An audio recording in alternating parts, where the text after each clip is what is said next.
¿Cómo están? Buenas noches. Bienvenidos a este su espacio amigo, Indagando en la Biblia. Su espacio de divulgación bíblica independiente sin pertenencia religiosa. Gracias por acompañarnos, gracias por sumarse a esta nueva charla. Hoy tenemos una ponencia muy bonita, increíble, diría yo, para hablar de un tema muy interesante con el profesor Pedro Rosario Barbosa. Pero antes de presentarlo a él, me gustaría saludar a mi coanfitriona de esta noche, la estimada Pia Lerny. Pia, ¿cómo estás? Bienvenida. ¿Cómo está Alonso? Bien feliz de estar acá con este tema tan interesante. Interesante y como dije, picante también, sí, sí, un tema muy interesante, un tema bastante bueno, diría yo. Y bueno, ¿cómo ha pasado Pia? ¿Cómo han sido estas fiestas allá en la hermosa Chile? Acá en Chile muy bonitas las fiestas con mis hijos, con mi marido y con la familia. Así que fueron unas fiestas muy bonitas y ahora empezar el año con todo el power, como dicen por allá. Exacto, por favor, empecemos con todo este año, con buena actitud, enfrentando la vida con positivismo, por sobre todas las Sí. cosas. Eso ayuda muchísimo a encarar este tipo de, bueno, tipo de situaciones a veces complicadas, pero bueno, hay que salir adelante siempre, amigos. Bueno, ahora sí quiero presentar a mi invitado de honor, al distinguido profesor Pedro Rosario Barbosa desde la bella isla de Puerto Rico. Maestro, ¿cómo está? Bienvenido. Saludos humanistas a todos. Espero que estén bien. ¿Cómo le ha ido, querido maestro? ¿Cómo está? Bastante atareado a pesar de que supuestamente estoy de vacaciones. Oh, Supuestamente. imagino. Yo imagino, de verdad que sí. Pero bueno, lo importante es que sigue compartiendo conocimiento y acá los beneficiados son nuestros suscriptores realmente. Mucha gente que quiere aprender, que quiere indagar, que quiere investigar y que quiere crecer en conocimiento. Eso es lo importante. Hay mucha madera en usted, profesor, en serio. Gracias. Pía, por favor. ¿Cómo está Pedrito? Aquí, a punto Sentado. de dar una presentación. ¿Preparado? ¿Estamos listos para escuchar? Alonso, no te me adelante a los chistes que yo hago. No, Pues perdón, bien. Perdón. Bueno, gracias a todos los que se están sumando. Hoy estamos con el profesor Pedro Rosario Barbosa para hablar acerca del tema de la ascensión de Jesús. Este evento para el mundo creyente, un evento fantástico. Bueno, no quiero hacer spoilers, pero empecemos con la sesión de hoy. Así que, profesor Pedro, por favor, la sala es toda suya. Pía, la sala también es toda suya. Acuérdate de poner la presentación. Sí, por supuesto. Muy bien. Ahí están. Ok, pues muchas gracias por asistir a este evento. Una de las cosas que le estaba diciendo a Alonso es que el día de hoy, que fue literalmente cuando yo estuve haciendo toda esta presentación que les voy a hacer, yo mismo descubrí que yo sabía más de lo que yo pensaba del tema. Espero que lo disfruten tanto como he disfrutado el hacer esta presentación. Así que vamos al tema. En primer lugar, quisiera agradecerle al querido amigo Alonso Naranjo y al grupo de Indagando en la Biblia, precisamente por la invitación y por la oportunidad de yo hacer esta exposición. También quiero agradecer al grupo de reconstructores, tanto a los administradores como miembros, por el continuo apoyo que siempre me han mostrado y finalmente a los presentes, ¿verdad? A todos ustedes que han venido a escuchar lo que tengo que decir al respecto. Pues bien, tenemos varias tradiciones y narraciones de la ascensión de Jesús y eso usted lo puede notar sencillamente leyendo el Nuevo Testamento. En primer lugar, podemos identificar las cartas paulinas y las postpaulinas. En el caso de las cartas auténticas, y por cierto, esta lista no es exhaustiva, pero sí son los pasajes principales. Podemos notar en las cartas auténticas una alusión de la exaltación de Jesús al grado de Señor, ¿verdad? Pero a la derecha de Dios Padre, justo en el cielo. En las cartas pseudo-paulinas también vemos algo así, vamos a mirarla con detenimiento más adelante. Hay una carta pseudo-petrina, que es Primera de Pedro, donde también se habla en torno al tema. Y finalmente está la literatura lucana, que es la literatura que mejor relata, al menos narrativamente, el aspecto de la ascensión, en dos ocasiones. En primer lugar, esto presenta una serie de problemas. Cómo una religión judía llegó a pensar que Jesús estaba en los cielos. Recordemos que el cristianismo es una religión que nace del judaísmo, ¿verdad? Supuestamente es monoteísta, cosa que yo siempre he cuestionado desde el año pasado, ¿verdad? De si podemos calificarla de monoteísta, pero eso es otro tema para otro momento. Pero sí el judaísmo permitía la existencia de más divinidades, ¿verdad? O sea que la pregunta es si el judaísmo está centrado monolátricamente en Yahvé. Entonces, ¿qué significa esto de que Jesús fue a los cielos? ¿Hay alguna influencia pagana al respecto? Y, o sea que de judaísmo podemos tener influencia de paganismo también. ¿Y cuáles son los diversos significados adoptados por los cristianos del siglo I y II al respecto? O sea, estamos hablando de un problema de herencia, pero a la misma vez de interpretación en cuanto al tipo de creencias que van asumiendo los cristianos durante los primeros 2 siglos. Esa es prácticamente mi exposición. Hago la advertencia, ¿verdad?, de que no podremos cubrir todo este tema porque es un tema muy amplio que requiere mucho más tiempo de lo que voy a estar hablando el día de hoy. Así es que cualquier duda o pregunta, ¿verdad?, al final me dejan saber, o si pilla nota que hay alguna pregunta que merezca que se responda en el momento, por favor me dejan saber. Pues bien, Ajá.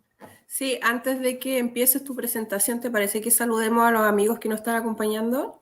Puede ser.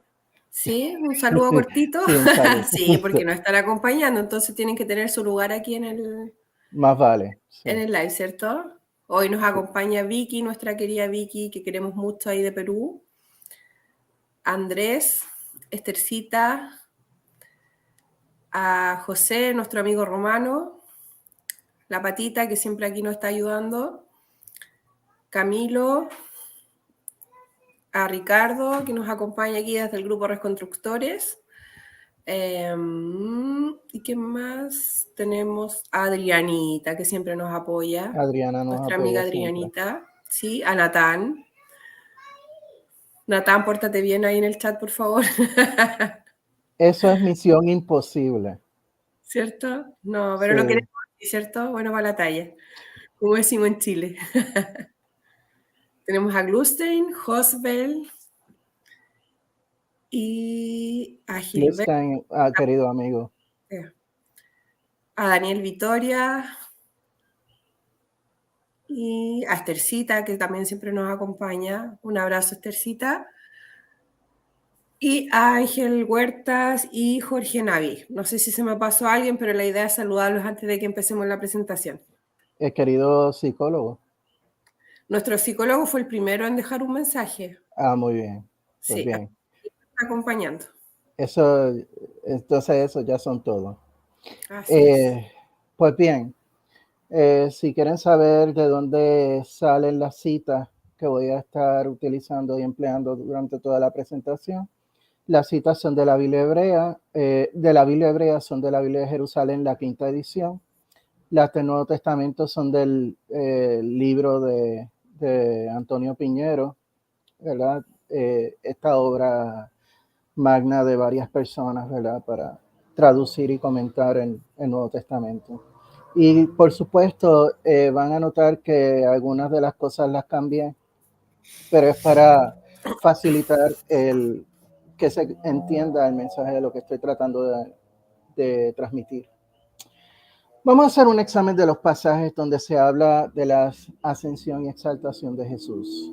Tenemos, por ejemplo, y ustedes lo conocen, yo le llamo el poema porque aparentemente, según algunos autores, no tiene la calidad de himno, pero se le conoce como el himno de Filipenses, ¿verdad?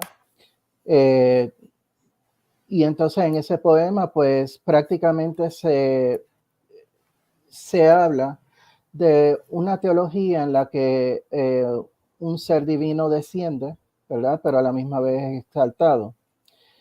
Según lo dice Pablo, tengan ustedes los mismos pensamientos de los del Mesías Jesús, el cual existiendo en forma de Dios, es decir, estaba en un lugar divino y tenía una forma divina, no consideró rapiña ser igual a Dios, sino que se anonadó a sí mismo, tomando forma de esclavo, es decir, forma humana, llegando a ser semejante a los hombres, y al encontrarse en condición de hombre, se humilló a sí mismo, hecho obediente hasta la muerte y muerte de cruz, ¿verdad? Pero entonces después viene la segunda parte.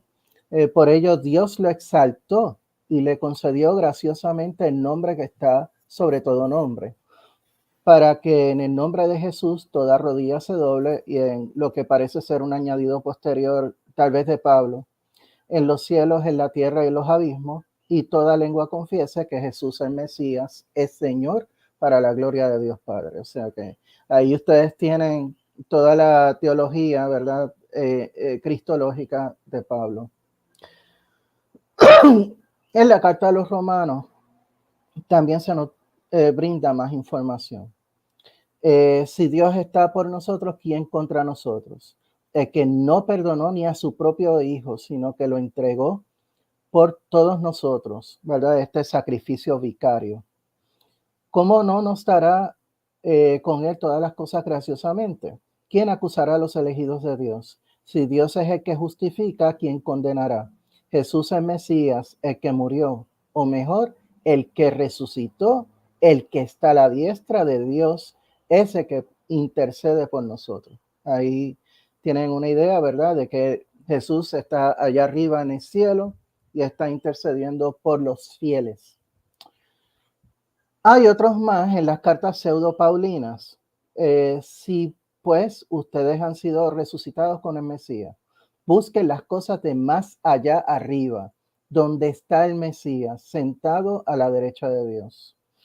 Y qué extraordinario, ¿verdad? Este es Colosenses, lo que acabo de leer. En Efesios encontramos. Y qué extraordinaria es la grandeza de su poder hacia nosotros por la eficacia del poder de su fuerza, que ha realizado en el Mesías al resucitarlo de entre los muertos y hacerle sentarse a la derecha en el cielo, por encima de todo principado, autoridad, poder y señorío, y sobre todo nombre reconocido, no solo en este siglo, sino en el venidero. O sea, que ustedes ven ahí y noten que hay una constante en todos estos pasajes. Exaltación después de resurrección. La resurrección y la exaltación están vinculados de alguna forma en casi todos estos pasajes. Y entonces vemos en 1 Timoteo 3:16, dice, cosa es reconocida cuán grande es el misterio de la piedad, el cual se manifestó en carne, se justificó en espíritu, y pongo ahí la palabra griega pneuma, se mostró a los ángeles, se proclamó a los paganos, fue creído en el mundo y fue elevado en gloria. Y finalmente, en la primera de Pedro, que esta es una carta pseudo-petrina, alega ser escrita por Pedro, pero no fue escrita o dictada por Pedro. Por medio del Mesías, ustedes han concebido la fidelidad en el Dios que lo resucitó de entre los muertos y lo glorificó, de manera que la fidelidad y esperanza de ustedes reposen en Dios. Una vez más, todo esto indica que la resurrección y la exaltación van juntas. Ok. Entonces, ¿qué vemos en el Evangelio de Lucas? Bueno, vemos todo un suceso desde la tumba vacía o el sepulcro vacío hasta el proceso de la ascensión. Primer episodio, las mujeres van, visitan el sepulcro, ven que están vacíos, hay dos hombres que revelan la resurrección. Y por cierto, si mi memoria no me falla, no son ni tres mujeres, son muchas mujeres a la vez, pero ese es un dato bien curioso, ¿no? Los alumnos, ¿verdad? Las mujeres salen, le dicen todo a los discípulos, pero los alumnos no le creen. Hay un posible añadido posterior, aunque bastante de lo que viene después se piensa que también fue añadido posteriormente, pero hay un posible añadido posterior de la visita de Pedro al sepulcro, del sepulcro vacío, y entonces salió alabando, dando gloria a Dios, ¿no? Y entonces Jesús se les aparece a los alumnos de Emaús. Y entonces ninguno de los dos alumnos le reconoce, y no fue hasta el final cuando, ¿verdad?, ora por la cena, que entonces finalmente lo reconocen, pero cuando se les abren los ojos, Jesús desaparece. ¿Okay? Y está la aparición de Jesús a los alumnos, a los 11, perdón, en carne y hueso. Y eso es bien importante señalarlo, que en Lucas la aparición es en carne y hueso, y que se resalta el factor de que la corporeidad, ¿verdad?, es de una carne especial. Y resalto esto, es bien importante. Finalmente le da unas últimas instrucciones: quédense en Jerusalén, bla, bla, bla, y después viene la ascensión. Y en el caso de la ascensión, ¿verdad?, el pasaje bien cortito, Jesús los condujo hacia afuera, cerca de Betania, y alzando la mano los bendijo, y sucedió, mientras los bendecía, se separó de ellos y fue llevado al cielo. Y noten, ¿verdad?, contrario a lo que muchos cristianos piensan, no es que Jesús subió a los cielos, sino que Dios se llevó al cielo a Jesús. Eso es bien importante. Ellos, tras postrarse ante él, volvieron a Jerusalén con gran alegría y estaban siempre en el templo bendiciendo a Dios, ¿verdad? Y uno siente ya con ese final que Lucas está diciendo, y colorín colorado, este cuento se ha acabado, ¿verdad? Por lo menos este primer volumen. Pero viene el segundo volumen, ¿verdad? Hechos de Apóstoles. Pero Hechos de Apóstoles narra algo muy distinto, porque el suceso de los alumnos de Emaús, el suceso de la aparición a los 11 y el suceso de la ascensión, todos ocurrieron el mismo día. ¿Qué nos dice Hechos de Apóstoles? A los alumnos de Jesús se le manifestó vivo, tras haber padecido con muchos testimonios, dejándose ver y hablando acerca del reino de Dios durante 40 días. O sea, 40 días, no fue el mismo día.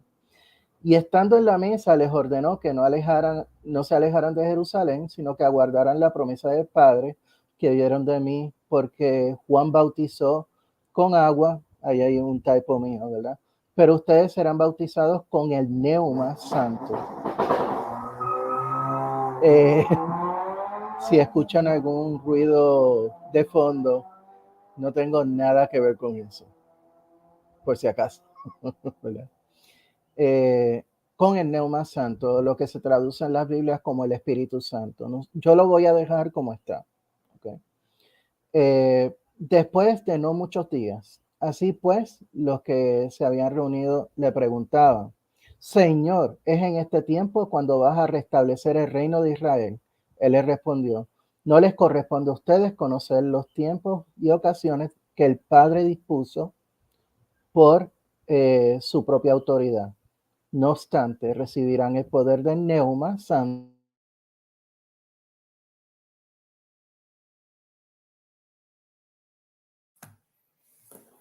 Parece que ahí se nos pegó Pedrito. Vamos a continuar entonces. Él le respondió: no les corresponde a ustedes conocer los tiempos y ocasiones que el Padre dispuso por su propia autoridad. No obstante, recibirán el poder del Neuma Santo que vendrá sobre ustedes y serán mis testigos en Jerusalén, en toda Judea, en Samaria y hasta el confín de la tierra. Vamos a esperar que se nos restablezca la señal. Por mientras voy a saludar a los que han ido llegando después.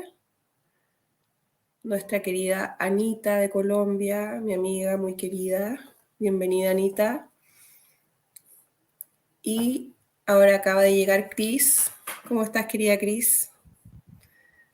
Se nos cortó Pedrito, pero parece que ahí estás de nuevo. Sí, estoy aquí. Sí, ahí está, se escucha muy bien Sí, es la señal. calidad de internet aquí. Sí, no te preocupes, ahora se Me escucha perfecto. disculpo mucho. Leí Subí la la parte que diapositiva. faltaba. Ah, ok. Sí. Sí, lo que quiero dejar constar, ¿verdad? Es que la Neuma Santo, ¿verdad? Se traduce por Espíritu Santo. Yo lo voy a dejar así por razones que ustedes van a ver más adelante. Pedrito, ¿y en hebreo está así tal cual, neuma? En O sea, hebreo perdón, en no. hebreo no, en griego, perdón. Sí, así mismo. Espíritu Ex- se traduce por Neuma. Y o sea, de en hecho, los escritos está, dice neuma. en los escritos griegos dicen Neuma, sí. Ok. Eh, y tras decir estas cosas, mientras ellos lo contemplaban, fue elevado y una nube lo sustrajo a sus ojos. Y cuando estaban mirando con atención al cielo, mientras él se marchaba, y aquí que se les presentaron dos varones, noten aquí los dos varones de nuevo, con vestiduras blancas, que además le dijeron: varones galileos, que hacen aquí parados mirando al cielo? Este Jesús que ha sido tomado entre ustedes hacia el cielo, vendrá de la misma manera en que le vieron marchar al cielo. Todo esto es bien pertinente. Eh, Ahora bien, hemos visto los pasajes, por lo menos los más importantes, los más pertinentes para nuestra discusión. Y noten que en el caso de Hechos de Apóstoles, la ascensión está un poquito desvinculado de la resurrección. En todo lo demás, ¿verdad? La resurrección y la ascensión van más o menos a la par. Vamos a hablar un poquito del trasfondo cultural greco-romano. Vamos a hablar de eso. Ok. Aquí tenemos, para todos los efectos, la noción judía de del universo, la cosmología judía. Esta, este, esta ilustración o algo similar es lo que ustedes han visto si han estado estudiando esto a fondo, ¿verdad? Tenemos la tierra plana, tenemos las columnas que sostienen el firmamento, ¿verdad? Y las montañas. Tenemos el Sheol, que es el lugar donde habitan los muertos, están los pilares de debajo, está el Tahom, o las profundidades, está Raquia o el firmamento, y entonces las aguas que están por encima del firmamento. Entonces, ¿por qué llueve? Bueno, porque se abren las compuertas por aquí arribita y entonces cuando abren las compuertas empieza a llover, ¿no? Está la luna y las estrellas, está el sol, están todos los fenómenos celestes. Y esta es la noción judía de el universo. Y es una noción que va a persistir en el judaísmo con ciertas excepciones. Incluso lo va a asumir Pablo y lo van a asumir varios libros del Nuevo Testamento, y como yo lo sé, porque en algún momento ustedes van a ver que Jesús va a hablar de los confines de la tierra. Bueno, los confines, ¿verdad? Pues tiene confines, ¿verdad? Solamente eso tiene sentido con una tierra plana, ¿verdad? Esa es la noción. Esta es una cosmología concebida según los asirios y babilonios, que heredaron esa noción de la visión acádica, ¿verdad? Allá arriba en los cielos está el concilio divino, y el concilio divino es una noción que proviene de la religión cananea. Aquellos de ustedes que sean fans de Barit, pues ustedes saben de lo que yo estoy hablando, ¿verdad? Está el dios El, que es el que preside el consejo de los dioses, y está Tirat, que es la consorte, y los 70 hijos, que son, para todos los efectos, los supervisores de cada nación. O sea que, y ustedes pueden ver esa información en los pasajes que indico ahí. En el antiguo Israel y en el judaísmo antiguo, él y Yahvé se fusionaron para convertirse en el mismo Dios hebreo, y entonces Yahvé se convierte en el Dios supremo, la cabeza del consejo de los dioses. Y durante la época del reinado de Josías, la consorte de Yahvé, que es Asherah, es destruida. O sea, todo el culto dirigido a Asherah, se destruye.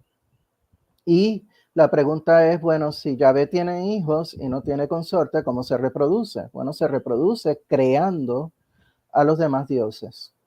Y esto es bien importante porque si Jesús es hijo de Dios y si nosotros vamos a convertirnos en hijo de Dios por la fe o por la fidelidad o la lealtad, pues entonces Yahvé tiene sus mecanismos para eso, no tiene que reproducirse con una consorte.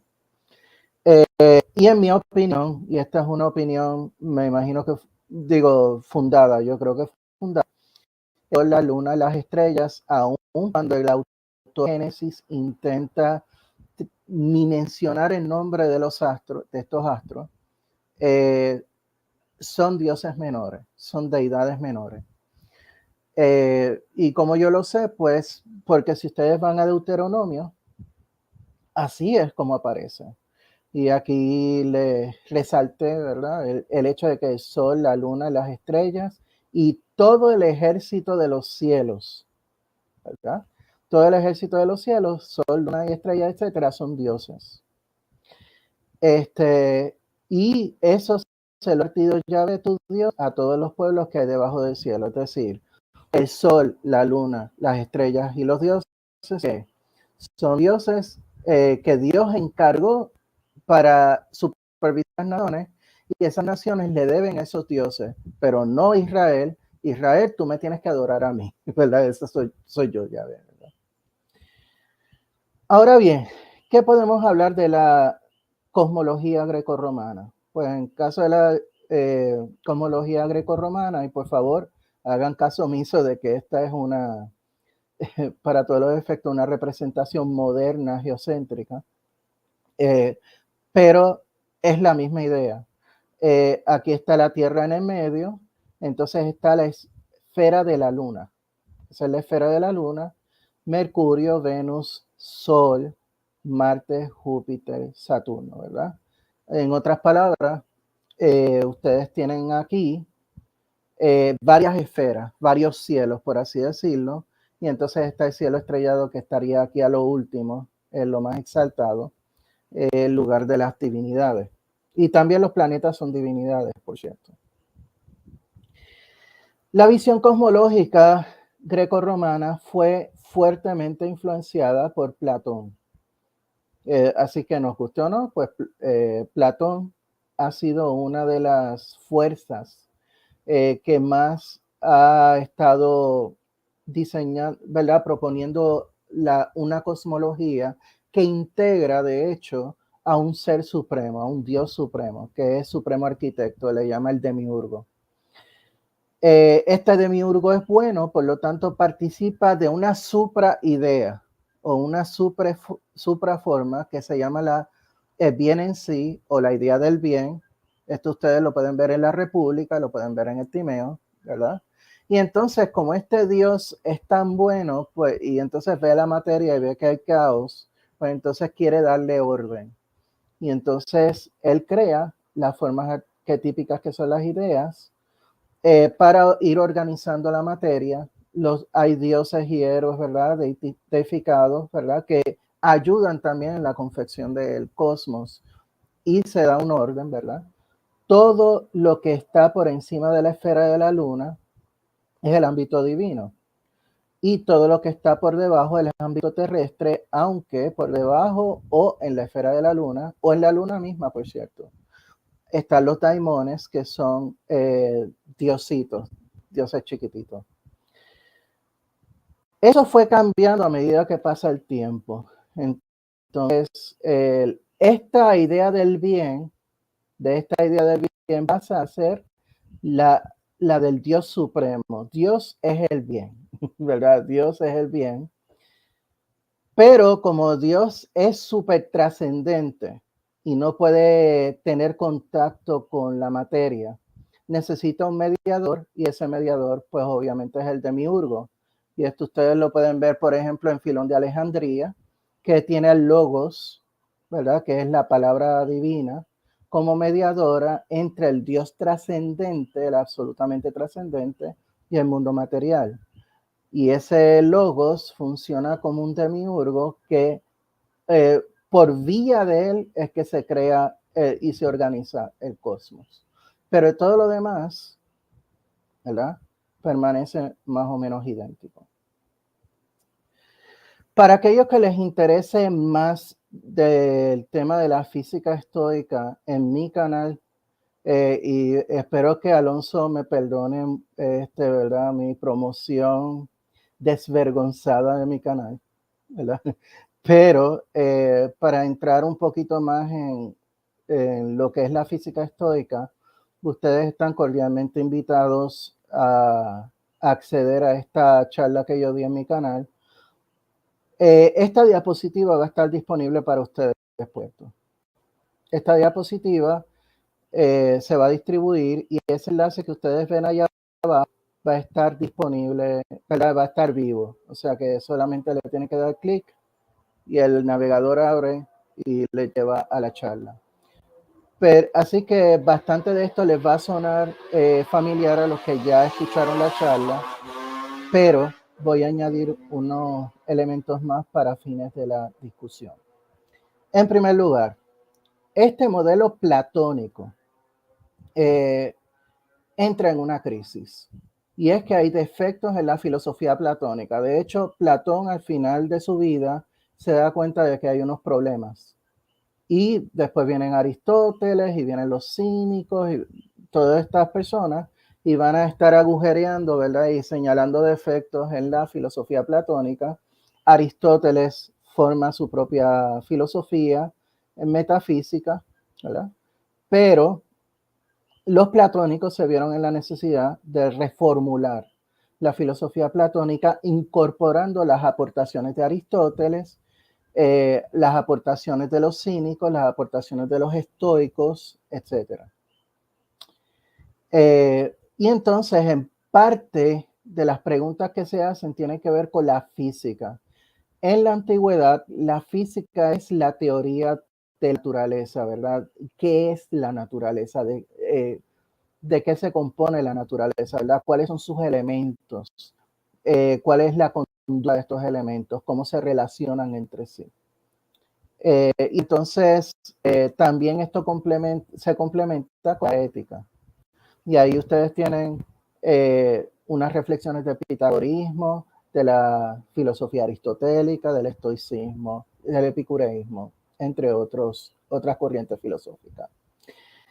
Y ustedes pueden discutir estos autores, ¿verdad? Pueden buscar estos autores y cada uno de estos autores tiene algo que aportar en lo que se conoce como el platonismo medio. Y el platonismo medio adopta la perspectiva platónica, pero incorpora todos estos elementos del estoicismo, del aristotelismo, entre otros. Y entre los autores que tenemos que tener en consideración, señor Pablo de Tarso. ¿Okay? Y de hecho, la especialista en clásicos, Robin Faith Walsh, ha sugerido que por mucho tiempo a Pablo se le ha marginado del título de filósofo de platonismo medio, y ella aboga porque se le reconozca su lugar en ese, ¿verdad?, entre ese grupo de personas. Ahora bien, ¿cómo es la visión de la cosmología platónica? Está la región sublunar, que es el dominio de los elementos de la tierra, el agua, el aire y el fuego. Está la región supralunar, donde está el éter o la quinta esencia, que se puede describir como una especie de mezcla de aire y fuego, o mejor dicho, como una sustancia airefuegosa. Perdonen el disparate, ¿verdad? Pero es más o menos esa la idea, ¿no? Ahora bien, ¿cómo dar cuenta de este orden cósmico? Y aquí es la aportación de los estoicos. Para los estoicos, el universo es monista y exclusivamente material. ¿Ok? Noten aquí que no existe nada inmaterial para los estoicos. Esto es algo que yo quiero enfatizar muy fuertemente, porque si hablamos de neuma o espíritu, lo que nos viene a la mente es algo inmaterial. El universo está impregnado de lo que se conoce como el logos spermáticos, o una razón dinámica, a la que los estoicos usualmente y típicamente denominaban Dios. Y hay dos principios bien importantes, un principio pasivo y está un principio activo. El principio pasivo es la materia primordial, ¿verdad? La materia primordial está en caos y todo lo demás hasta que interviene una deidad. Y esa deidad interviene mediante una sustancia material que se llama neuma. ¿Ok? Ese es el mecanismo de la actividad divina. Pues el neuma le da atributos a lo material. Le da al fuego las propiedades de fuego, la tierra las propiedades de la tierra, le da a los seres vivos las propiedades de los seres vivos, etc. El neuma en su naturaleza, en su pureza, es algo bien parecido al éter. Es una sustancia ligera, volátil, sutil. ¿Cómo sabemos que es sutil? Porque actúa. Si ustedes miran, yo vivo en Puerto Rico y en Puerto Rico se ven palmas por ahí. Entonces usted ve la palma moverse a un lado o a otro, ¿verdad? Las ramas de la palma moverse. Bueno, algo le está moviendo, pero debe ser algo tan fino, ¿verdad? Que no se puede ver. Pues ese es el neuma, para todos los efectos. Y es la sustancia que compone todo el celeste. En su forma más pura, el neuma es equivalente al éter, ¿verdad? Ahora bien, aquí viene algo que yo no di en mi charla anterior y que gracias a Pía, porque ella me mete en estos libros, Alonso Naranjo pues está pensando invitarme para hablar un poquito más de física estoica y más o menos cómo se relaciona esto con la Biblia, ¿verdad? Pero aquí les voy a dar una noción nueva, ¿verdad? Y es el hecho del peso y la divinización. Cuando digo peso, quiero decir algo que se cae, ¿verdad? En la región supralunar, en griego se llama Uranos, que suele traducirse en la Biblia como cielo. Y la noción que la gente tiene de cielo es un lugar inmaterial espiritual. Y lo que quiero dejar claro aquí, que ese no es el cielo de que habla la Biblia y ese no es el cielo que se habla en la antigüedad. Si es espiritual, es neumático, pero es el cielo estrellado. Cuando usted sale para afuera, ese cielo que ustedes ven con sus propios ojos, con todas las estrellas, ese es el Uranos. Ese es el Uranos, el cielo. ¿Qué es región de lo sutil y lo ligero? Por eso es que están allá arriba, ¿verdad? Y todo lo que es neumático vuela, flota. Y esto es bien importante para entender la cuestión de la fluidez, ¿no? Pero en la región sublunar están los 4 elementos que, ¿verdad?, están siendo atraídos hacia abajo. Así es que tenemos aquello de que se va de lo alto y está aquello de que por naturaleza va hacia abajo. Ahora bien, aquí es donde entramos en el tema de la ascensión. Entramos en el ámbito del neuma griego o del spiritus, que esa es la versión latina del neuma. Spiritus es esta sustancia fuegosa, ¿verdad?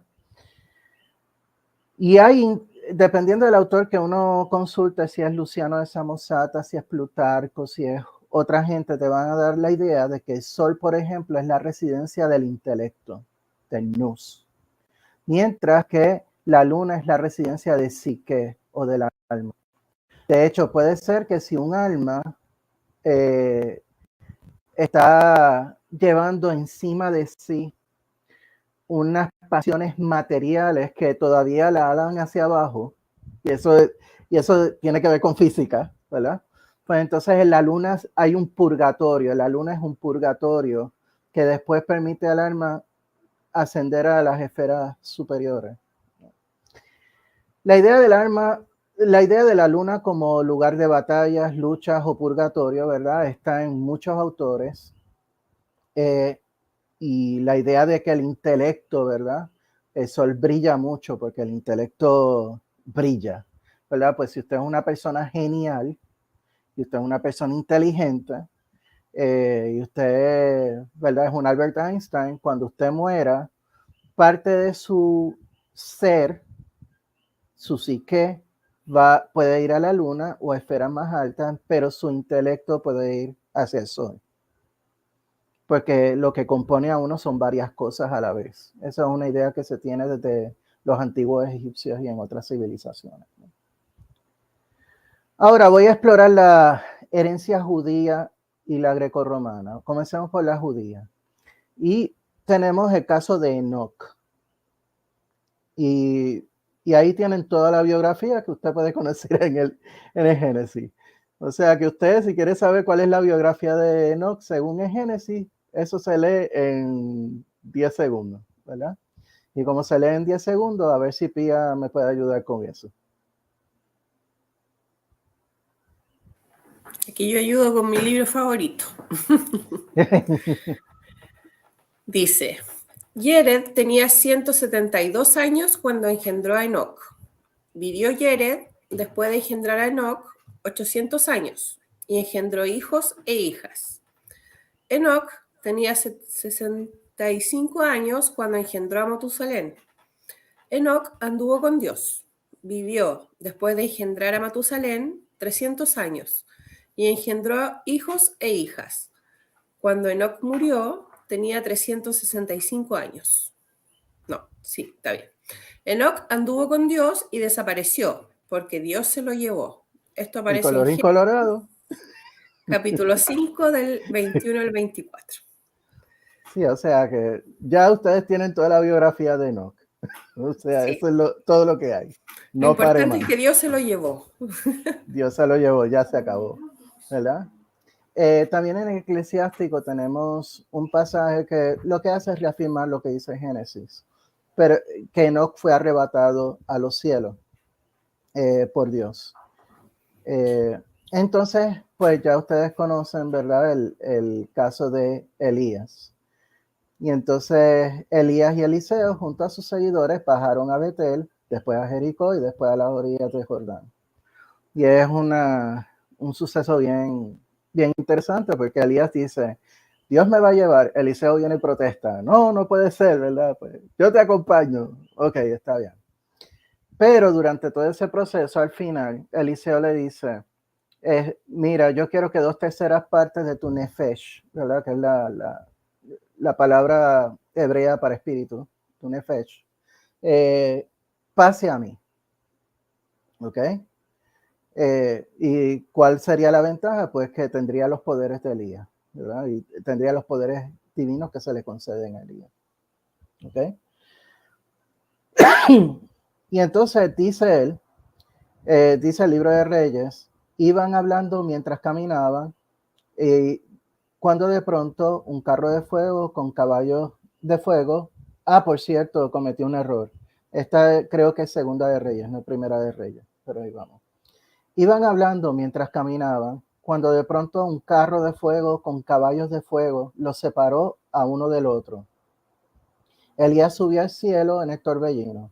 Eliseo lo veía y clamaba, Padre mío, carros y caballerías de Israel. ¿Okay?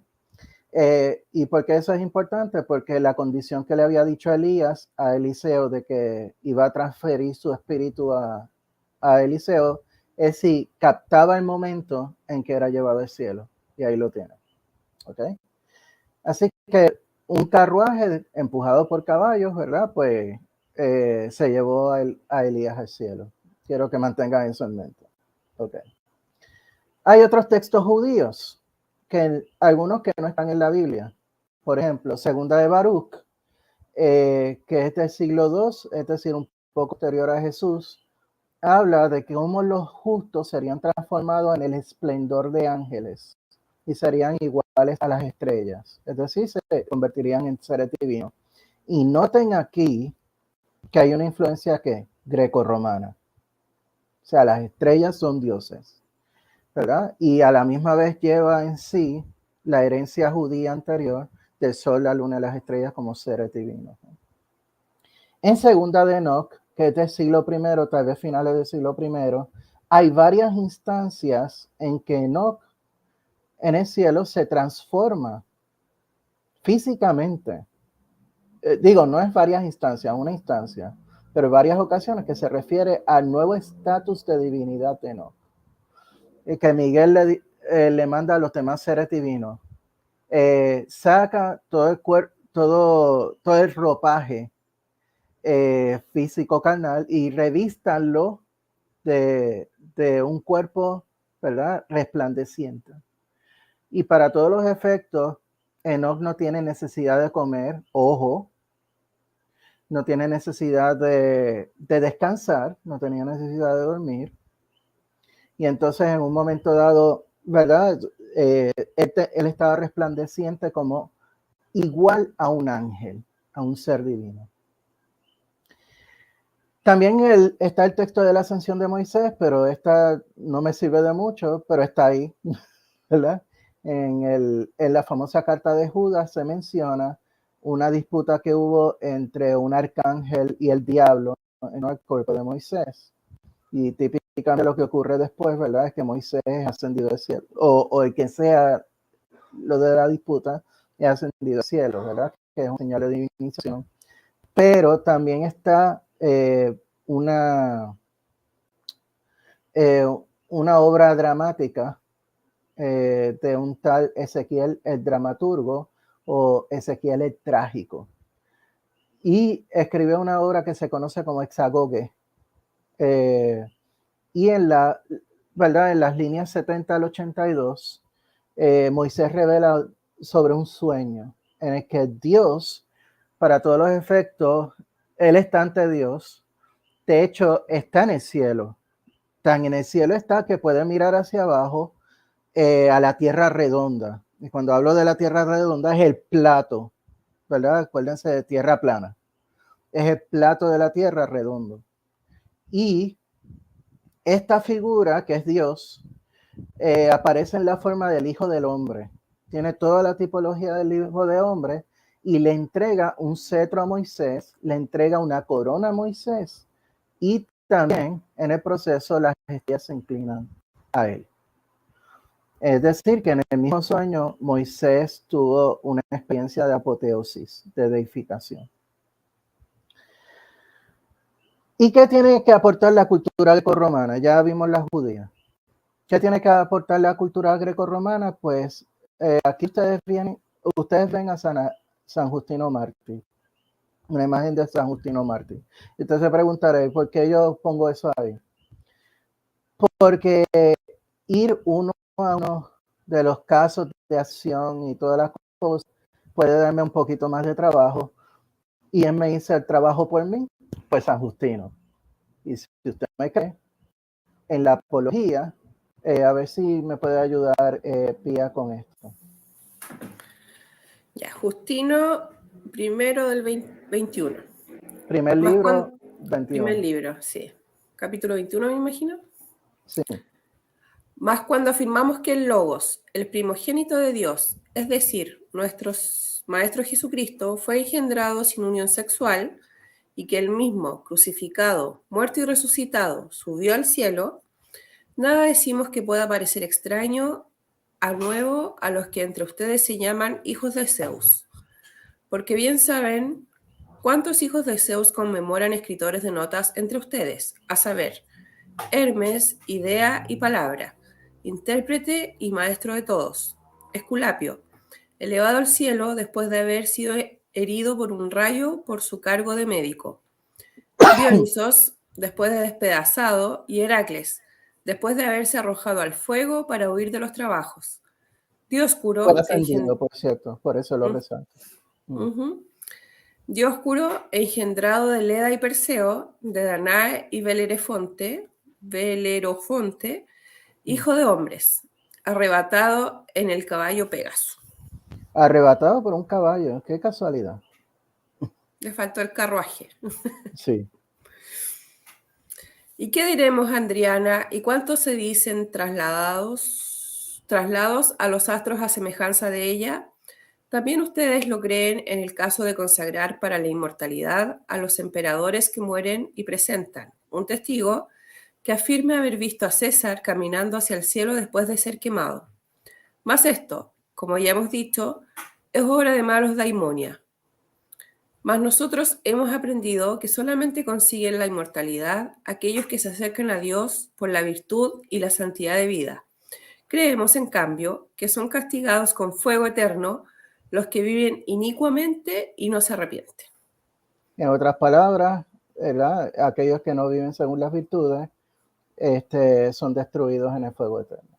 Pues bien, ahí ustedes lo tienen en vivo y a todo color. Los cristianos de aquella época estaban perfectamente conscientes de que lo que se decía de Jesús también se dice de quienes, de todos los héroes griegos y romanos, de los emperadores y todo lo demás.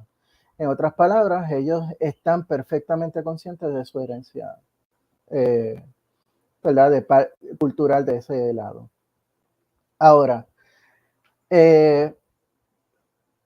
hay formas de ascensión que también no solamente son corporales, también hay no corporales, que incluyen aspectos, una vez más, de la física. Por ejemplo, usted puede encontrar la Metamorfosis de Ovidio, que por cierto es una obra bellísima. Y entonces en el 15, ustedes van a encontrar la Metamorfosis de Julio César. Y el alma de César, en obra, se relata que fue llevada al cielo por la diosa Venus. Y en el momento en que es elevado por la diosa Venus, el ánima o el alma de César se va transformando en spiritus o en neuma, ¿verdad? La sustancia celeste. Al final tenemos que él se convierte en un cometa y ocupa un lugar en el cielo como una estrella. Él es un dios, ¿ok? Y para conmemorar el evento, de hecho, Ovidio no es el único que habla sobre esto. También hubo otros autores. Y tenemos también una evidencia numismática, ¿verdad? Con una moneda que representa al cometa que se convirtió Julio César. Otros casos de traslación por desaparición corporal o ascensión a los cielos. Rómulo, el fundador de Roma. Una de las versiones de su muerte, de su desaparición del final de su vida, dice que fue asesinado en el Senado. En otro caso, se dice que bajo una neblina, mientras él estaba discutiendo unas cosas en el Senado, y la neblina lo rodeó y desapareció. O sea, casi como un remolino. Se ascendió a los cielos. Augusto César, tras quemarse, y esto es bien reminiscente a lo que dice Justino, al cremarse su cuerpo, ¿verdad? Un testigo afirmó haber visto la imagen de Augusto ascendiendo a los cielos. ¿Ok? O sea que tenemos diversas formas de ascensión, no solamente la que nosotros estamos familiarizados en la Biblia, pero ya ustedes ven el patrón que uno ve tanto en el judaísmo como en el paganismo. No sé si hay alguna pregunta o algún comentario. Hasta el momento, Natán nos dejó un comentario. Okay. Dice que Justino, curiosamente, gustaba de afirmar estos paralelos para defender la razonabilidad del cristianismo. Sí. Pero acusaba a los demonios de haber plagiado por adelantado a Cristo. Sí, eso es obra de los demonios. Son obra de los dioses pequeños, ustedes miserables, ¿verdad? En el cristianismo la palabra daimones se convierte en daimonia. Y la palabra daimonia adquiere una connotación negativa en todo el tiempo. A pesar de que los daimones en la antigua Grecia no necesariamente eran malvados. Algunos podían ser buenos, otros malos, otros ni fu ni fa. Así que, ok, vamos ahora. Hay un aporte chiquitito de Camilo que dice que en Hebreos 11:5 también se habla del traslado de Enoc y que no conoció la muerte. Y que no conoció la muerte, pues es inmortal, es divinizado. No, tiene un atributo de los dioses. Ok. Pues vamos a entrar un poquito en materia. ya habiendo dado todo ese trasfondo, vamos a hablar un poquito de la antropología paulina para entender más o menos de qué se trata todo esto. Para aquellos de ustedes que estén familiarizados con Platón y las obras de Platón, tanto en Efedro como en el Timeo como en la República, ustedes están familiarizados con la noción tripartita del ser humano, ¿verdad? Entonces aparece en un momento dado en 1 Tesalonicenses 5:23 y entonces identifica tres partes, ¿verdad?, del ser humano. El pneuma, que es el componente racional divino, que da el intelecto a ese ser humano. Está el psique, que es el alma, que es la unidad sustancial, y en el caso de Pablo específicamente, que es judío, está unido sustancialmente al cuerpo, al soma. ¿Okay? Y señalo, ¿verdad?, por aquello de ser honesto, ¿verdad?, que en 2 Corintios capítulo 12, versículos 1-3, donde dice, yo conozco a alguien que se trasladó a los cielos, pero no sé si fue en cuerpo o si fue fuera de él. Es bien interesante, ¿verdad? O sea, que puede tener la noción de un alma que a lo mejor se separa del cuerpo o de algún otro aspecto de la identidad humana, ¿verdad?, que se pueda separar del cuerpo y visitar, ¿verdad?, esferas celestes. Eso obviamente está hablando de él mismo, de sus experiencias revelatorias. Está el cuerpo carnal, ¿verdad? El cuerpo carnal del ser humano fue afectado por el pecado. Adán pecó. Cuando Adán pecó, Adán permite que entre la muerte al mundo.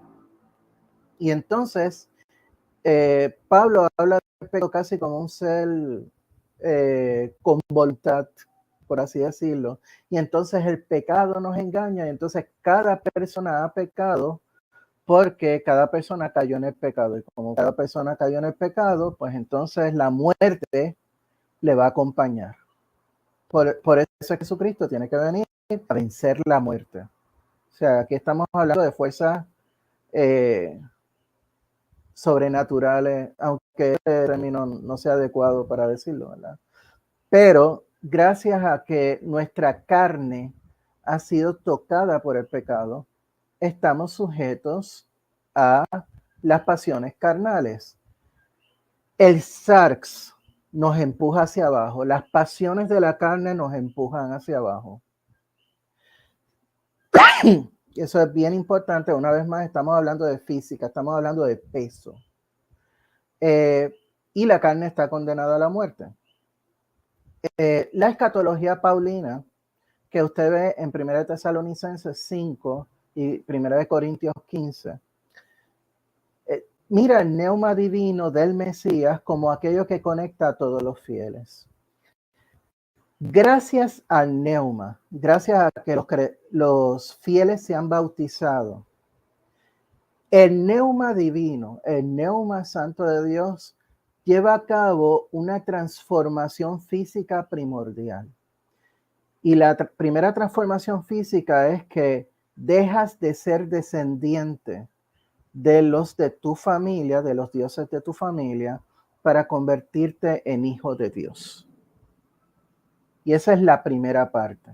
Después va a haber la segunda y vamos a hablar de eso precisamente. Por lo tanto, el neuma santo de Dios transforma incluso, por así decirlo, nuestra corriente sanguínea, nuestra herencia sanguínea del pasado. Ahora no somos hijos del Dios X o Y. Ahora somos hijos de Dios, hijos de Yahvé, el Dios hebeo, el grande, ¿no? Y eso es gracias a la alianza nueva con los paganos, paralela a la alianza con los judíos, ¿verdad?, que hace a todo el mundo heredero de la promesa abrahámica y a la misma vez les hace hijos de Dios por la muerte vicaria del Mesías. Y gracias a eso van a vencer la muerte. ¿Ok? Y al final de los tiempos, cuando ya se aproxime Jesucristo, se aproxime el Mesías, los muertos se van a levantar, los muertos fieles se van a levantar y se van a transformar en cuerpos neumáticos. Y aquellos que estén vivos van a transformarse también en cuerpos neumáticos. ¿Ok? ¿Y para qué es eso? Bueno, porque con el cuerpo neumático puedes ascender al cielo. Ahí está la ascensión al cielo, ¿verdad? Y si ustedes quieren verlo en vivo y a todo color, en 1 Tesalonicenses dice, pues si creemos que Jesús murió y resucitó, del mismo modo, Dios llevará consigo por medio de Jesús a los ya dormidos, es decir, a los que murieron. Les decimos esto fundados en una palabra del Señor. Nosotros los que vivimos, los que quedamos hasta la venida del Señor, nos adelantaremos a los ya dormidos. Porque el Señor mismo, a una orden, a la voz de un arcángel y por la trompeta de Dios, bajará del cielo, que es donde ascendió Jesús, ¿verdad? Y los que murieron en el Mesías resucitarán en primer lugar o se levantarán en primer lugar. Después nosotros, los que vivamos, los que quedemos, seremos arrebatados en nubes junto a ellos al encuentro del Señor en los aires. Y así estaremos siempre con el Señor. En otras palabras, cuando hay una transformación neumática, al momento, según 1 Corintios, al momento en que eso ocurre, ya no eres carne tocada por el pecado y sujeta a todas las pasiones que te mantienen aquí abajo. Ahora es neuma. Y como eres neuma, puedes ir volando a los cielos. Y puedes ser arrebatado a los cielos. ¿Ves por dónde es que va la cosa? Y eso fue lo que le pasó a Jesús. Por la fidelidad de Jesús y porque se mantuvo obediente hacia la muerte, es por acto de neuma de Dios, se convierte en hijo de Dios y en el momento de la resurrección cambió la carne física que él tenía por el cuerpo neumático y ascendió, ¿verdad?, a donde el Padre. Esa es la idea. No sé si alguien tiene alguna pregunta o duda. En el chat no, pero en el fondo Pablo esperaba que a él en vida le pasara lo mismo que le pasó a Jesús una vez muerto. Sí. Esa era su idea. O sea, él no iba a morir normal, sino que él esperaba este ascenso. Mira, Jesús viene dentro de 5 minutos a lo mejor.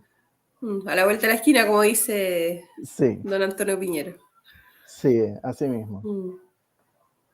Entonces, si van a 1 Corintios 15, ustedes van a ver que la resurrección y la ascensión de Jesús es una deificación.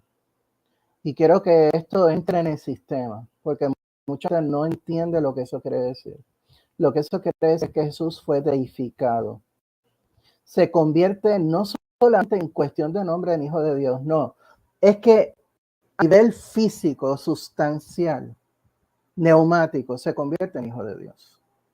Y cuando llegue el final de los tiempos, porque Jesús es la primicia de esto, cuando los fieles resuciten y los fieles asciendan al cielo, sustancialmente se van a volver hijos de Dios. Primero en el bautismo, pero ahora cuando llegue Jesucristo, al final de los tiempos, van a ser hijos de Dios, pero físicamente.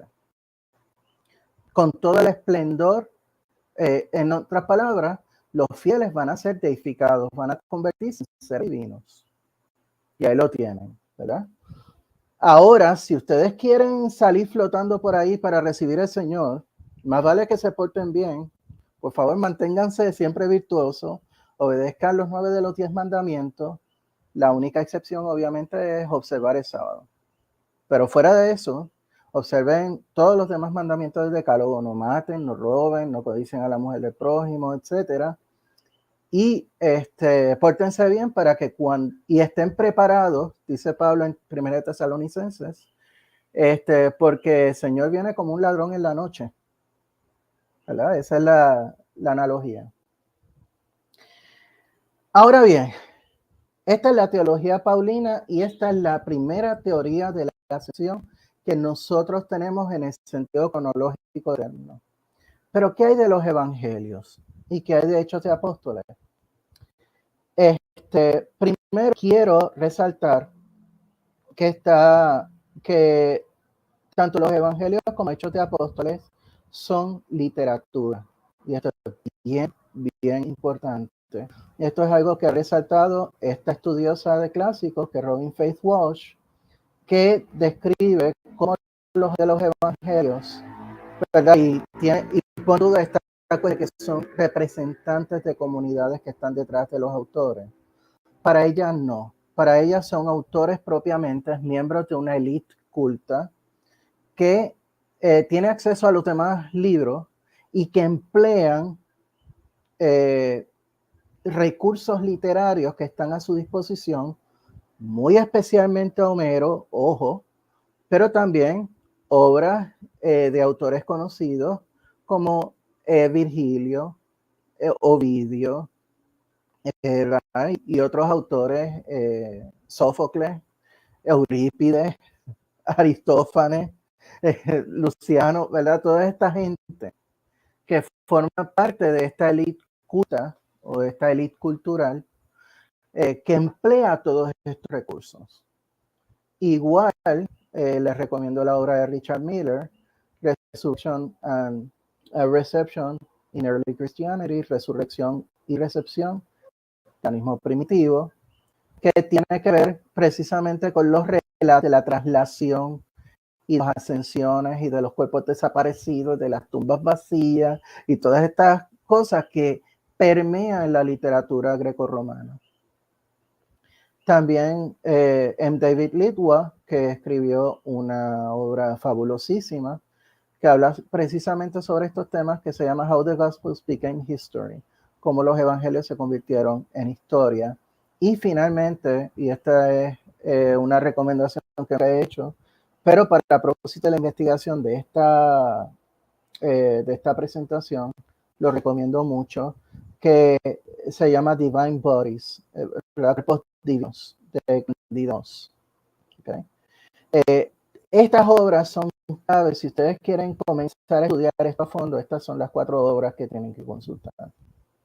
¿Y por qué lo digo? Porque, y también por si acaso, perdón, hay una presentación que yo hice en Investigando la Historia. Una vez más, aquí está el enlace y tan pronto ustedes tengan acceso a la presentación, todo lo que tienen que hacer es darle a ese enlace y está disponible para ver el video donde discuto a fondo el tema de la tumba vacía, que no es un tema que voy a discutir aquí, pero profundamente relacionado. Así que voy a ir por encimita de eso, pero para que sepan que está ahí, también en la medida que pueda, apoyen a Carla Díaz, suscribiéndose a su canal de Investigando la Historia. Pues bien, en el caso de Marcos, del Evangelio de Marcos, ¿qué vemos ahí? Pues vemos una versión narrada de la teología paulina. En otras palabras, lo que hace Marcos es tomar la teología paulina, gran parte de ella, y la convierte en un evangelio, un texto evangélico. Y también en un momento dado que tiene que ver con la resurrección, ¿verdad? Jesús hace como una especie de profecía de que van a ver al Hijo del Hombre glorioso y todo lo demás. Entonces, un verso más adelante, ocurre el suceso.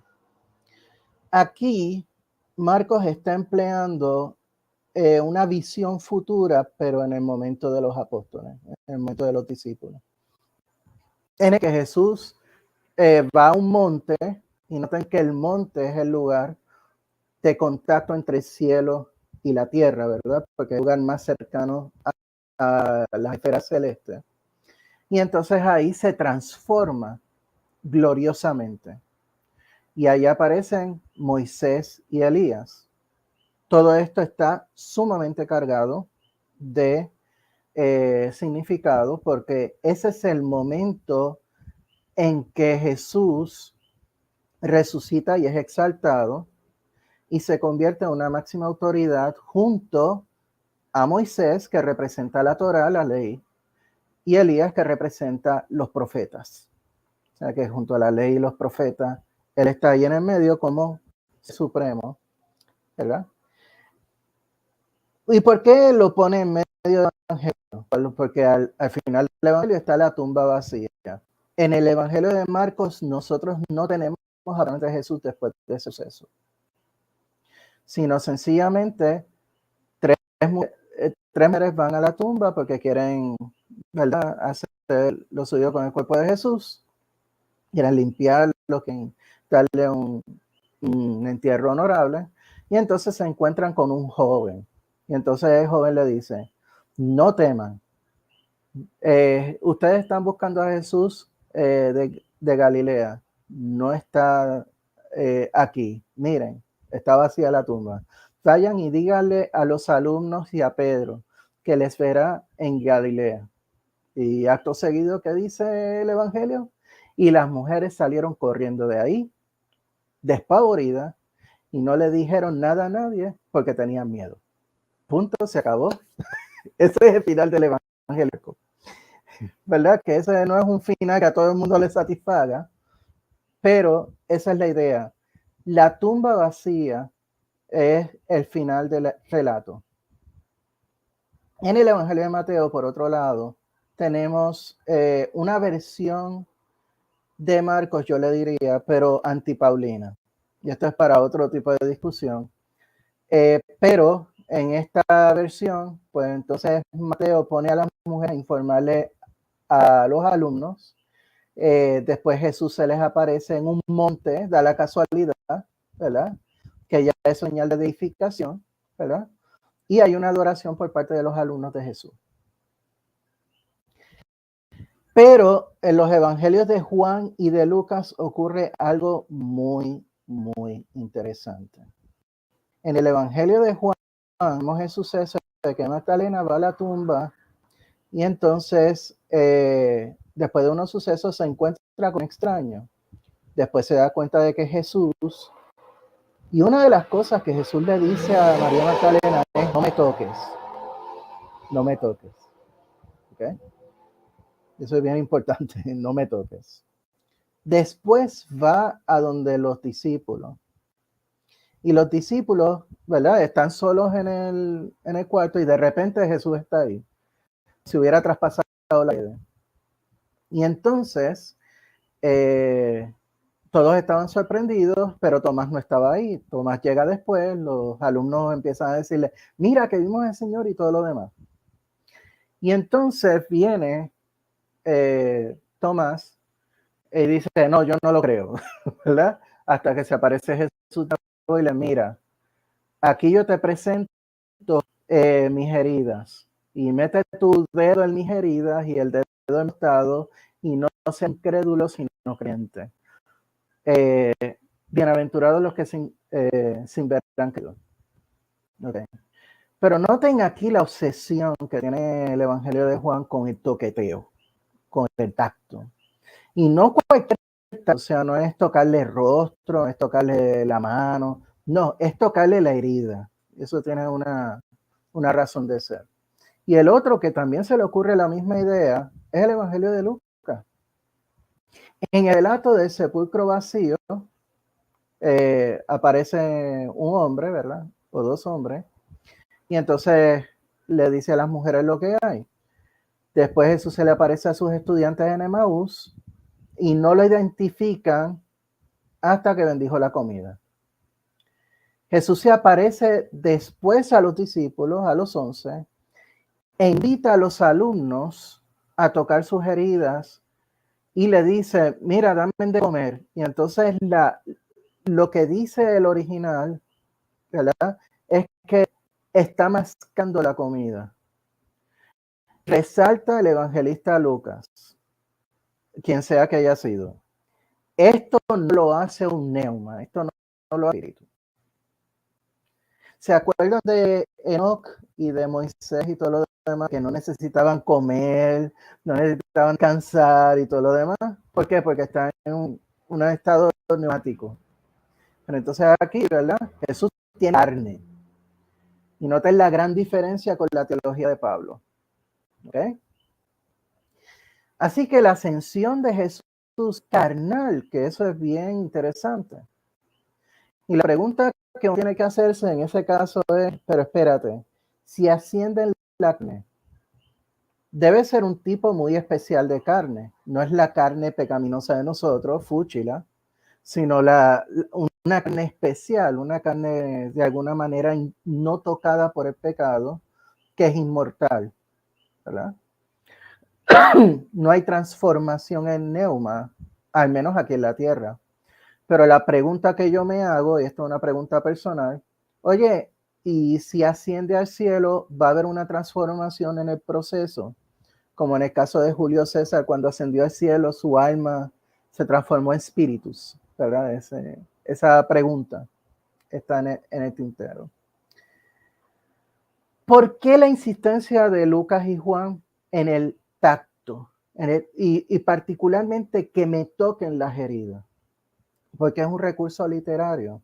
Es un recurso literario hartamente conocido en el mundo grecorromano.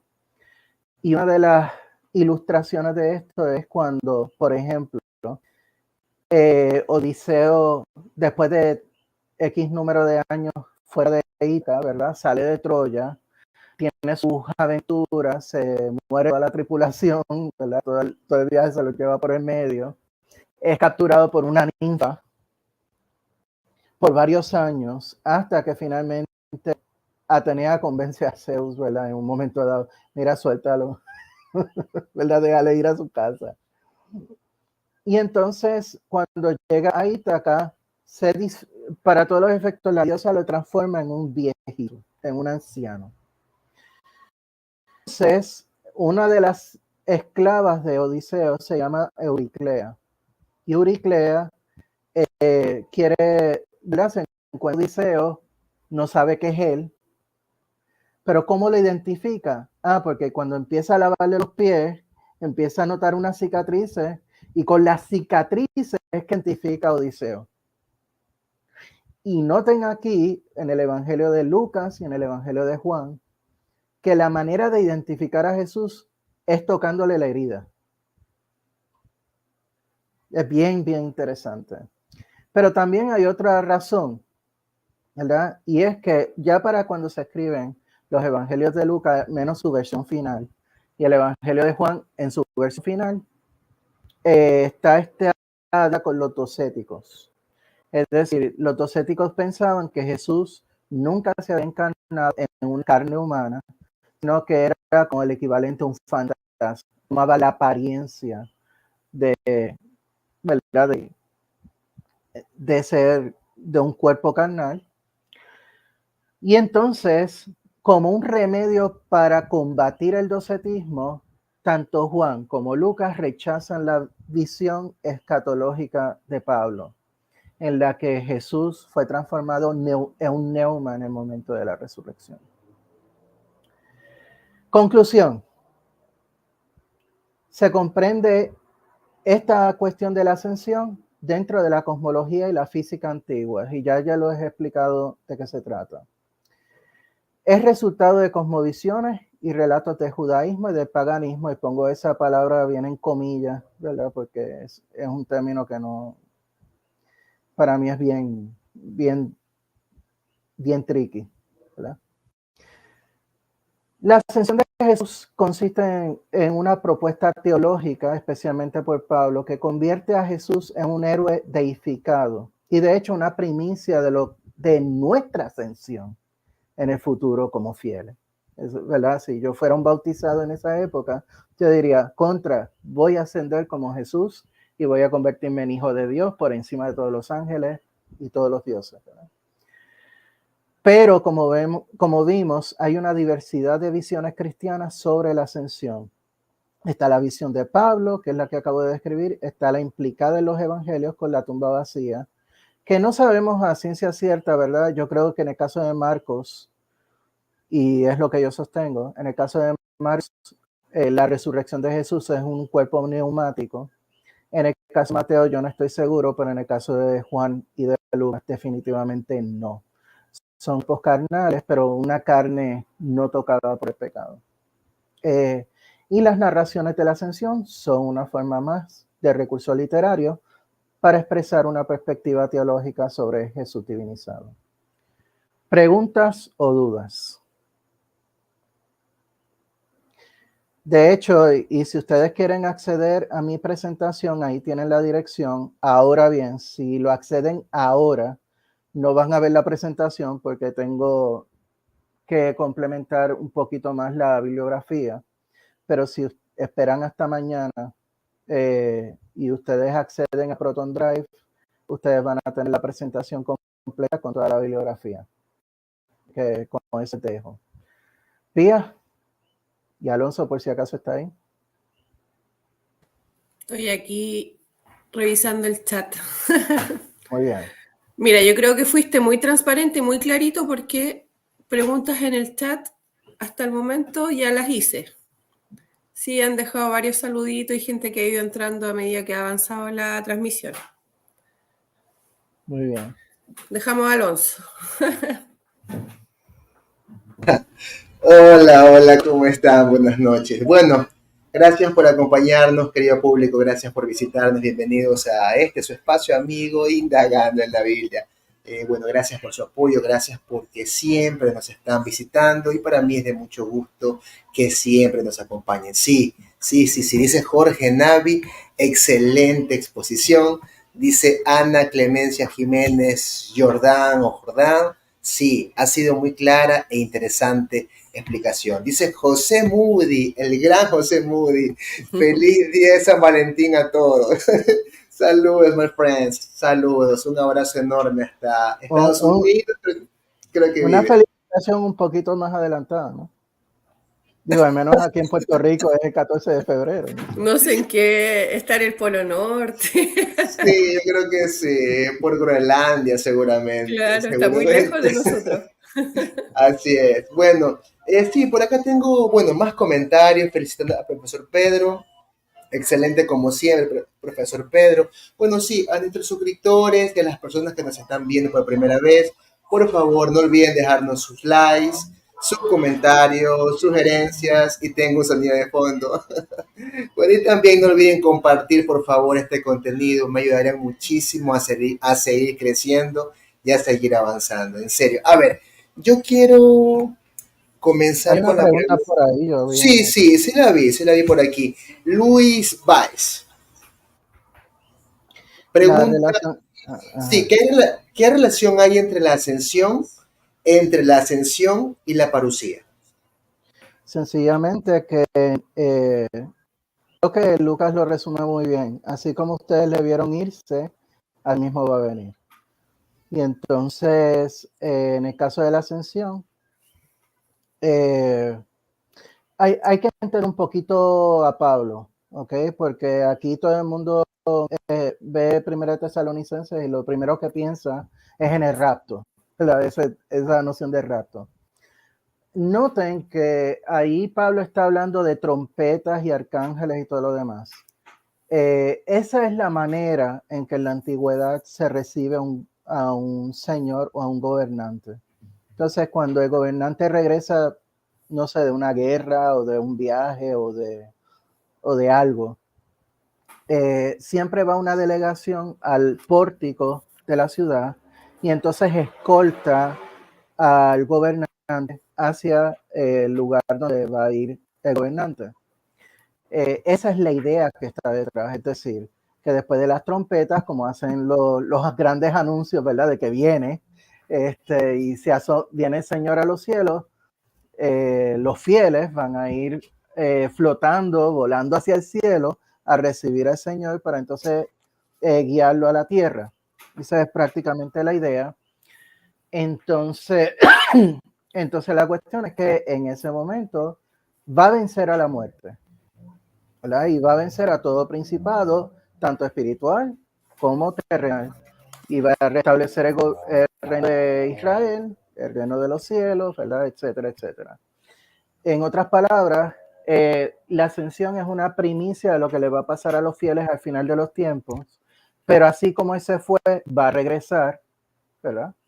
Para entonces llevar a cabo la lucha final y después entregarle el reinado a Dios y que Dios se vuelva todo en todo. En el caso de los demás evangelistas, la manera en que se va es la manera en que va a regresar. Esa es prácticamente la idea. Pía, por favor, otra pregunta si quizás haya por allí. Sí, Luis dijo que se había equivocado la pregunta, pero vamos a esperar a ver si la reformula. Sí, Okay. por favor.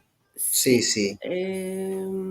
Hay muchas felicitaciones al profe Pedro. Por ejemplo, Camilo dice excelente como siempre, profesor Pedro. Ariel Vica dice saludos a todos, muy clara la exposición. Roma Vitrix dice el camino del héroe sin inmortalidad, fuera del paso del tiempo.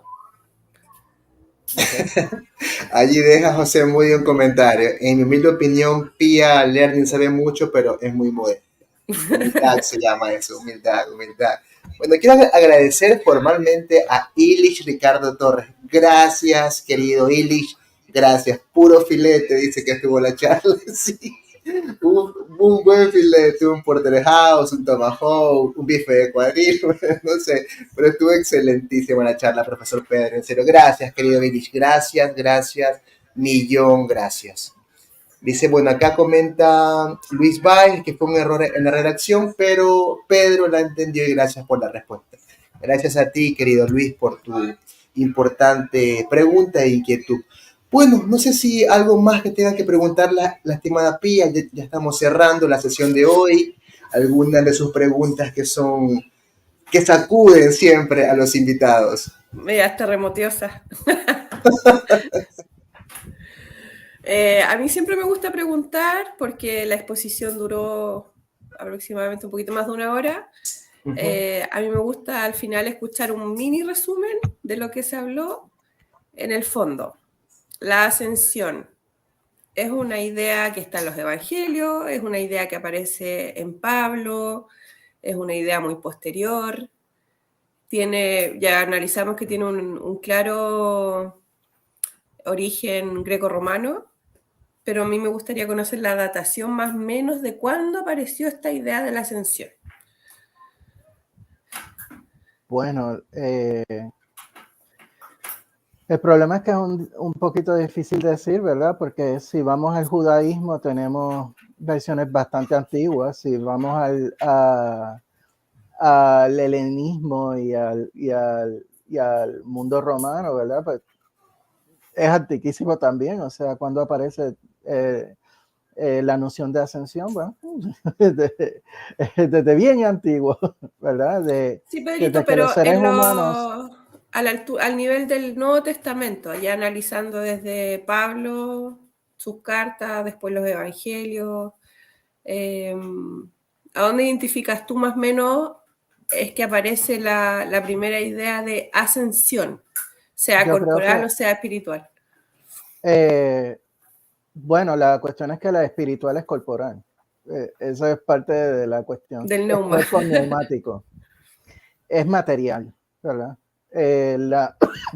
Yo creo que la primera noción, aunque no tan sofisticada, pero la primera noción surgió y emergió de los mismos alumnos de Jesús. De hecho, una de las cosas que se dice que Marcos dice que Jesús dijo, es que especialmente cuando disputaba con los saduceos le preguntaban, ¿verdad? Si uno resucitaba, ¿verdad? Y una persona se había casado con varias otras, ¿verdad? Pues entonces, cuando resucitan los muertos, ¿de quién va a ser esposo o esposa, ¿verdad? Y la respuesta de Jesús bien llamativa. Eso no va a importar porque cuando resuciten los muertos van a ser como ángeles. Es decir, van a ser seres celestiales. ¿Okay? Así es que todo parece tener origen en Jesús y los alumnos de Jesús. Al menos esa noción del Nuevo Testamento. Y entonces Pablo le añade mayor sustancia filosófica, estoica. No creo que Jesús haya sido estoico, pero Pablo era platonista medio, era platónico medio, y entonces le añade una dosis de estoicismo a su escatología y a su cristología.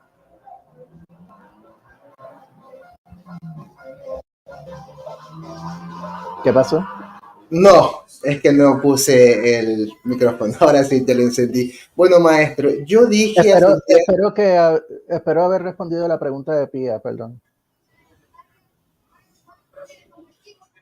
¿Quedó claro, Pía? Dígale que no para que siga. Estoy hablando sola. No, si a mí me quedó clarito, sí.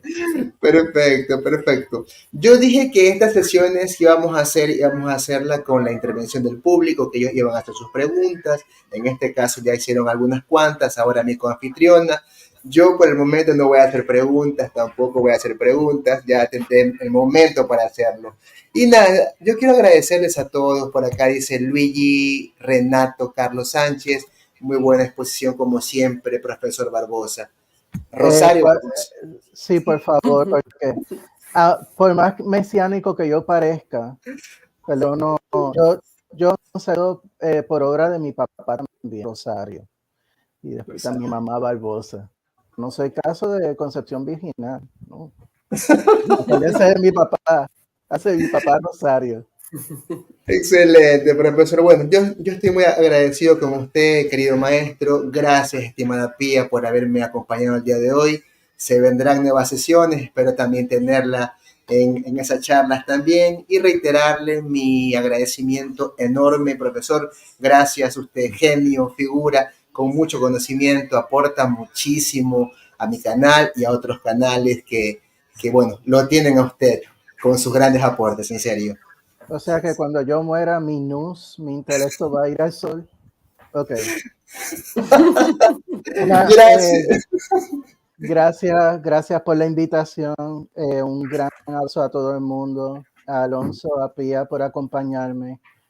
Se alegró un montón. Y nada, nos veremos más adelante.